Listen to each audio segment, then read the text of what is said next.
everybody, my name is Traci Chen and welcome back to my channel. Today we're going to talk about the top 3 reasons why Australian visas can be rejected or refused. For those of you who don't know me, I'm the principal lawyer at Mason Chen Law Group. So first of all, there are many reasons that your visa can be rejected, and this applies to a variety of different visas. I'll explain the top 3, and then I'll also explain what visas it's more likely to occur for. Now, if your visa does actually get refused, depending on where you are, if you're in Australia, you probably can appeal the visa, meaning that you do have appeal rights. If you are offshore, depending on the visa subclass, however, most of them wouldn't be available to be appealed. So essentially you would have to relodge the visa. And people ask me, if I've got a visa refusal, can I do another one? Well, yeah, of course. Of course, they're gonna also assess it against a previous refusal, but most definitely they'll take into consideration the new circumstances and information provided to them. So, reason number 1, incomplete or incorrect information on the application form. So when you fill in any visa in Australia, you have to fill in quite a bit of information. Depending on the type of visa it is, it actually gets quite complicated, and they ask for all sorts of information spanning back to 10 years. They ask for addresses, places you've traveled. I can't even remember my address from 2 years ago, let alone 10 years ago. However, it's very important that you do fill it in, because once you've filled in the application and you tick yes to all the questions at the end, you're actually agreeing that you have actually provided all the incorrect information to the department. You've basically attested to it when you're ticking everything and acknowledging it. And sometimes these things can come undone. So for example, if you have written on there all your past addresses and your partner has also filled in an application form, and at some point these addresses or something doesn't add up, that to the department could be an incorrect or incomplete application, and you could get refused for that.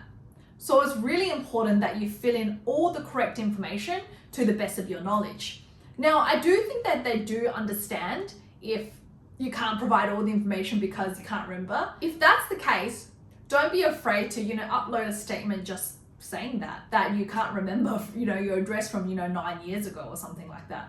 Just at least declaring something is better than not declaring, because it could come across to them that you're doing it for the wrong reasons, like you didn't want to tell them about it. The other thing is that this could come across as incorrect, false, misleading information.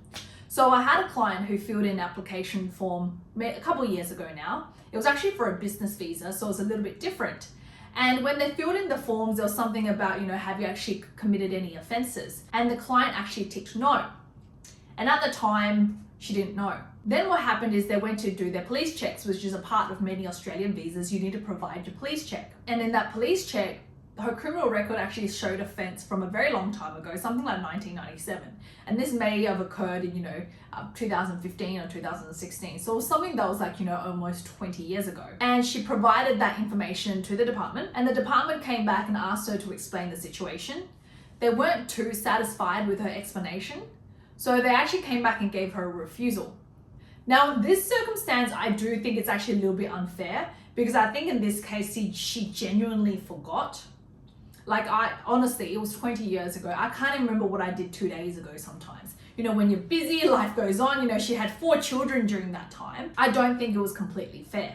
However, her and her entire family got a visa refusal, because in terms of character, if one fails, all fails kind of thing. And I'll do another separate video on that one day. Again, I don't agree with that decision. I believe that if she explained herself well, it should have been accepted, but it was refused. Now, she came to me a couple years later, and we actually relodged the whole application again. And in the application, we provided everything, and we wrote from the beginning, we ticked yes, we've been convicted, and all of this stuff, and explained it, provided statements. It was a long time ago. It was a very minor offense as well. And later on, the application was actually approved. Hooray! So it just goes to show how important it is to actually declare everything correctly. Because, for example, what it looks like to the department is that you tried to hide that information. You tried to provide misleading information or false information. So that's just an example of how incorrect or incomplete application can go completely wrong. Now, this also applies to the documents that you actually upload. So for example, if you forget to upload a document, Most of the time, they will, give you time, they'll remind you and all of that. But there was a period where they just weren't putting up with that. And if they didn't have the documents uploaded at the time, they would refuse it. There is some things that they do allow. So for example, police checks and stuff like that, they understand that does take time. But again, it depends on the type of visa. But for example, if you had to provide a police certificate and the department asked you once and reminded you, sent you the request and you didn't upload it, the second time around you could just get a refusal if you don't respond or provide something within the 28 days or usually the time that they give you. So really important. So I can't stress enough how important it is to have everything that is at least required at the time of application. We as lawyers and agents, we do understand what the department will allow and not allow. Generally speaking, as I said, if the police clearance and things like that is not actually something that's statutorily required at the time, then you should be okay. But generally speaking, we do like to have everything at the time of application because visa applications are supposed to be decision ready. We would only lodge it with 1 or 2 pieces of missing information if it was completely outside of our control and the client's visa was expiring. But again, within the means and what is actually possible. If it's something that is actually required at the time, you wouldn't be lodging it without the information. The second most common reason would be the failure to demonstrate that you're actually a genuine temporary entrant. Now, this is actually a requirement across a lot of visas, so I thought I would definitely put it in as a top 3 reasons, because when I look at tourist visa refusals, when I look at student visa refusals, it's definitely one of the major reasons why it would get refused. So first of all, what does a genuine temporary entrant mean? A genuine temporary entrant means that you are actually genuinely coming to Australia temporarily on the visa that you're applying for, and when that visa expires or when it's about to expire, you will head back home. Now that is a requirement across a lot of visas. So just to name a few: tourist visa, student visa, temporary work visa, the subclass 482 under the short-term stream. And to be honest, they're actually quite strict on this because they've had a lot of issues in the past. So what you actually need to do is provide the evidence in support that you are a genuine temporary entrant. So sometimes people get refused because they just don't provide enough information. So let's say, for example, a tourist visa, one of the requirements is to demonstrate that you have a reason to return home, because a lot of people travel to Australia and then they never go back. And that happens because a lot of people want to live in Australia. So you would need to attach evidence and documentation to support this. So for example, one of my aunties from China wanted to travel to Australia for a holiday. Now my auntie is actually quite as well established in China. She has properties, she has a job, her children are in China, her husband is in China, she has everything there. So on top of filling out her application correctly, I would provide the evidence. For example, I would provide her certificate of title for her assets, for her property. I get all that translated and attach that to the application. I'll also get a copy of her bank statement showing her funds, because if she has, quite good money in China, why would she want to stay here? She'd want to go back to all her assets and money there in China. Sometimes you could even attach evidence of ownership of the car, her marriage certificate, birth certificate of her children, to show that she would definitely go back to her family in China. And for example, her employment contract, the bank statement showing her regular salary payments. All of that is just super important. If she has a stable job in China that does pay well, they can see over the last 6 months that she's been consistently receiving salary in her bank. That's also very good evidence. So that's an example of how you can explain that you're a genuine temporary entrant. If she has submitted an application and she didn't provide any of that documentation, and maybe she just provided her marriage certificate and birth certificate of her children, it's just not enough information. So therefore, she hasn't demonstrated that she's a genuine temporary entrant. It happens all the time. Again, the key thing they look for is just that you've got assets at home, you've got a job, you've got a reason to return. The same goes for student visas. So the whole point of a student visa is that you come to Australia to study and then you go back home. That is the whole point of an Australian student visa. We all know that, some people come to Australia, they love it here, then they end up changing their minds, and we look for, permanent visa pathways. But at the time you are, making a visa application to come study in Australia, the case officer wants to see that you are here to study temporarily. That's it. So it's really important to demonstrate your strong ties back home. that comes in the form of a statement. So it's really important what you do, write in there. I've seen some refusals come through where they said that the information that they wrote on the statement doesn't actually align with what's really happening in real life to them when they look at other supporting evidence. So it's just really important. With genuine temporary entrance statements for student visas, I would definitely be getting someone to help you with that, because it's definitely very clear what the case officers are actually looking for there. And the last one is failure to meet the health requirement. So in Australia, for all Australian visas, it's very important that you meet the health criteria. So basically, in short, you do need to be healthy. Depending on the type of visa that it is, so temporary visas, it's a little bit easier, if you do have some health issues, it should be okay. However, for the more permanent ones, or, some other temporary work visas, the health criteria is super important, because what they look at there is obviously the financial strain and burden on the Australian healthcare system in the future. So I actually had a client who was applying for a business visa, and we did the visa actually, a couple of years ago. And at the time, I think we applied, he was all fine. He didn't say anything to me.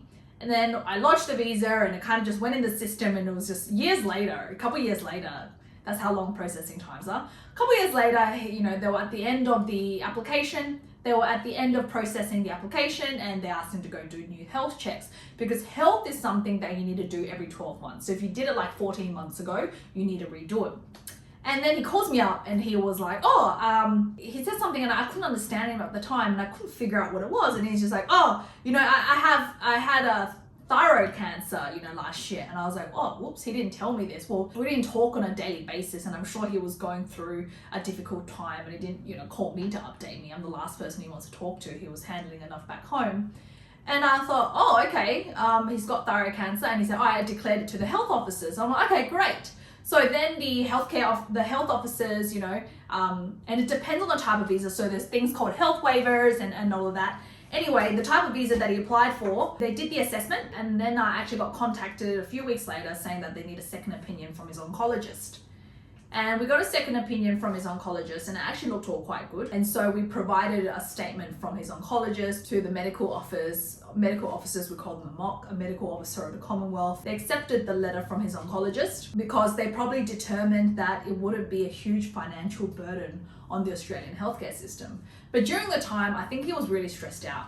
And he said to me, he's just like, why is this such a big issue? And I'm like, because of the Australian healthcare system, the burden. And he goes, I'm just taking a few pills, I'll just bring it myself. I don't need to, use Medicare for this. I have it myself. I have a lifetime supply. And I was like, it doesn't work like that, because, when you become a permanent resident or a citizen, it's not like they can just deny you healthcare because you said so. Everybody is fair game.